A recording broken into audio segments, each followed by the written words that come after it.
as it is backed by studies presented by medical experts to the interagency task force.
Good afternoon. I'm Risa Diaz. This is One News Now. In a move that boggled the public, the transportation officials are reducing the distance between passengers in public transport. Let's get more on this story. We are joined by Greg Gregorio. He's reporting to us live from Mandaluyong. Greg, are they going to pursue with this project, with this plan? Riza, amid concerns regarding the measurement for public transportation for social distancing in public transportation, the DOTr official said this move will push through on Monday as it is backed by studies presented by medical experts to the Interagency Task Force on Emerging Infectious Diseases.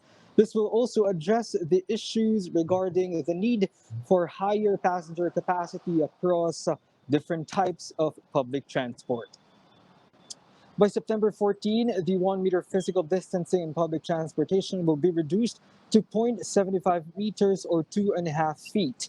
This would equate to an estimate of around 50 additional passenger capacity for MRT3, LRT1, and LRT2, and 18 more passengers for the PNR. For road vehicles, LTFRB Chair Martin Delgras said there will be an additional 1 to 3 passengers for buses with 4 columns of seats, while 6 to 8 passengers for buses with 2 by 3 columns of seats on each side and can now utilize seats along the aisle. This 0.75-meter social distance will also translate to a 10 to 12% increase in passenger capacity of modern jeepneys and an additional 1 to 2 passengers for UV expresses and traditional jeepneys.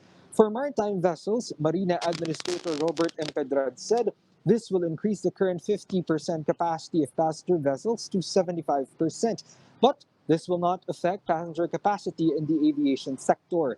Transportation officials, however, clarified that the 1 meter social distancing will still be imposed in queuing areas such as platforms for the railway systems and port areas. The department, meanwhile, assured the public that this policy may still change as it is still subject to monitoring. Riza, after the 0.75 reduction, which will be implemented starting Monday, it will then be further reduced to zero point 0.5 meters after 2 weeks and then down to zero point 0.3 meters by another 2 weeks. Riza? Thank you. That was Greg Gregorio reporting to us live from Mandaluyong. Meanwhile, the health department reports almost 5,000 new COVID-19 cases today as the death toll grew by a record single-day high of 186.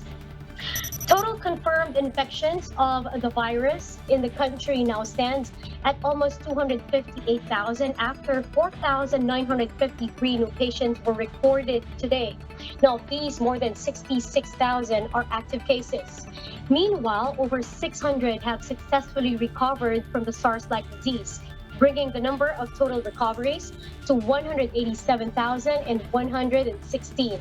Now, on the other hand, deaths reached nearly 4,300 after 186 more individuals succumbed to COVID-19, the highest single-day jump so far.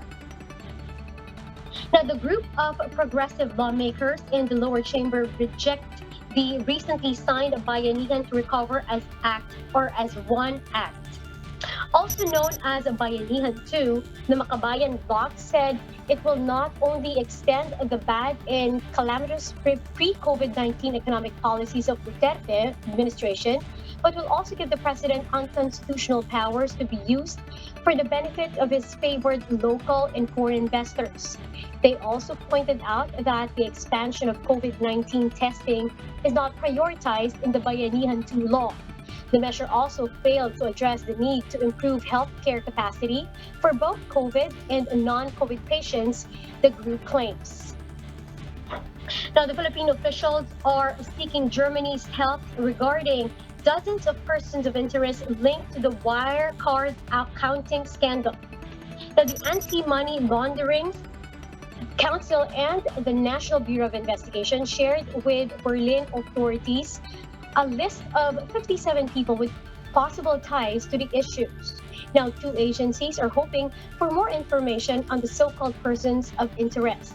In June, the German payment company Wirecard filed for insolvency after admitting 1.9 billion euros went missing from its accounts. The firm initially claimed it was deposited in two Philippine banks. The Wirecard's chief executive and other top officials have already been arrested on fraud.